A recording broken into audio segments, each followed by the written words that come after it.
નમસ્કાર પેન્શનધારક તેમજ નિવૃત્ત કર્મચારી મિત્રો, ભાઈઓ તથા બહેનો, સ્વાગત છે આપનું આપણા એક નવા વિડીયોમાં। તો ગુજરાત સરકારે 30મી જૂન 2006 કે તેથી પછીના વર્ષોમાં 30 જૂને રિટાયર થયા હોય તેવા અંદાજે 85,000થી વધુ પેન્શનરોને જુલાઈ મહિનાનો ઇજાફો ગણી પેન્શન કરવા નિર્ણય કર્યો છે। તો પેન્શનધારક મિત્રો, વિડીયો વિગતવાર જોતા પહેલાં આપને એક દિલથી નમ્ર વિનંતી કે જો હજી સુધી આપણી આ ચેનલ તમે સબસ્ક્રાઈબ ન કરી હોય, જો કે સબસ્ક્રાઈબ કરી હોય તો બહુ સારી વાત છે, તેમજ સબસ્ક્રાઈબ ન કરી હોય તો આપણી આ ચેનલ સબસ્ક્રાઈબ કરી લેજો, આવા નવા વિડીયો જોતા રહેજો। તો લાંબા સમયથી ચાલતા વિવાદનો આવ્યો છે સુખદ અંત। સુપ્રીમ કોર્ટનો ચુકાદો સ્વીકારીને ગુજરાત સરકારના નાણાં વિભાગે ઠરાવ કર્યો છે। તો જૂન 2006થી રિટાયર્ડ 85,000થી વધુ પેન્શનર્સને ₹750 કરોડ ચૂકવાશે। નિવૃત્તિને ગમે તેટલા વર્ષ થયા હોય પણ એરિયર્સ માત્ર 3 વર્ષનું જ મળશે મિત્રો। તો Supreme Court judgement on pension. લાંબા સમયથી ગુજરાત સરકારનો હિસ્સો રહી ચૂકેલા સરકારી કર્મચારીઓ પેન્શનની લડત ચલાવી રહ્યા હતા, ત્યારે આખરે સુપ્રીમ કોર્ટના ચુકાદાને પગલે આ વિવાદનો સુખદ અંત આવી ગયો છે।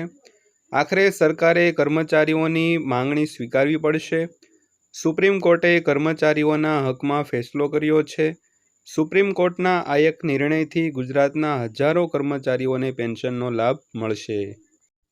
તો નાણાં વિભાગના ડેપ્યુટી સેક્રેટરી ID ચૌધરીની સહીથી પ્રસિદ્ધ ઠરાવમાં ગુજરાત સરકારે હજારો પેન્શનર્સ અંગે લીધેલા નિર્ણય અંગે વિગતવાર વાત કરવામાં આવી છે। સાથે સરકારના નિર્ણય અને તેની પાછળના પરિબળોનું વિસ્તારથી વર્ણન કરવામાં આવ્યું છે।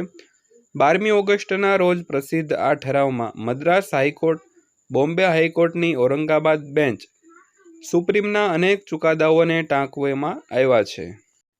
તો જાણો કોને મળશે લાભ।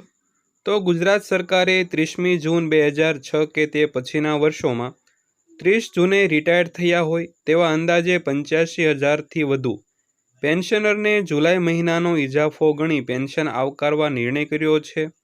ગુજરાતમાં 1 જાન્યુઆરી 2006થી છઠ્ઠા પગાર પંચનો અમલ થયો ત્યારથી દરેક કર્મચારીઓ માટે ઇજાફાની તારીખ એક સમાન અર્થાત દર વર્ષે 1 જુલાઈ થઈ હતી। આથી પેન્શનની આકારણી લઈ છેક સુપ્રીમ કોર્ટ સુધી ચાલેલી ન્યાયિક લડતને અંતે ગુજરાત સરકારે જૂન 2006 કે તે પછીના વર્ષોમાં 30મી જૂને નિવૃત્ત થયેલા તમામ પેન્શનર્સને ₹750 કરોડ ચૂકવવાનો નિર્ણય કર્યો છે। તો સરકારે કરેલા ઉપરોક્ત ઠરાવ અંગે નાણાં વિભાગના ટોચના અધિકારીએ કહ્યું કે ગુજરાતમાં છઠ્ઠું પગાર પંચ અમલમાં આવ્યું તે પહેલાં કર્મચારી સેવામાં જોડાય છે તે તારીખને આધારે દર વર્ષે પગારમાં ઇજાફો આપવામાં આવતો।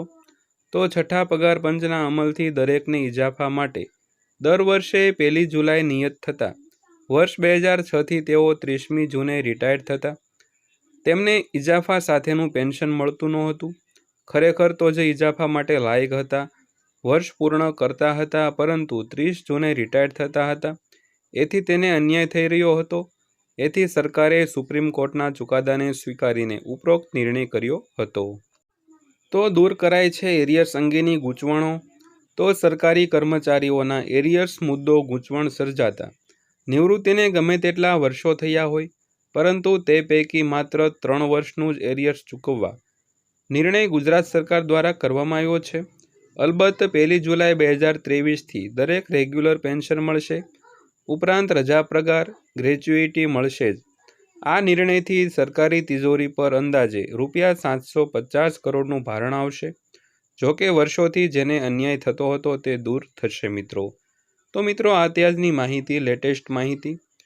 તો વિડીયો તમને કેમ લાગ્યો જરૂર કહેજો, અને જો સારો જ લાગ્યો હોય તો વિડીયોને લાઇક કરજો, વિડીયોને શેર કરજો અને આપણી આ ચેનલ સબસ્ક્રાઈબ કરી લેજો મિત્રો। તો ફરીવાર મળીશું આવી જ એક નવી માહિતીના વિડીયો સાથે। ત્યાં સુધી સૌને જય હિન્દ, વંદે માતરમ।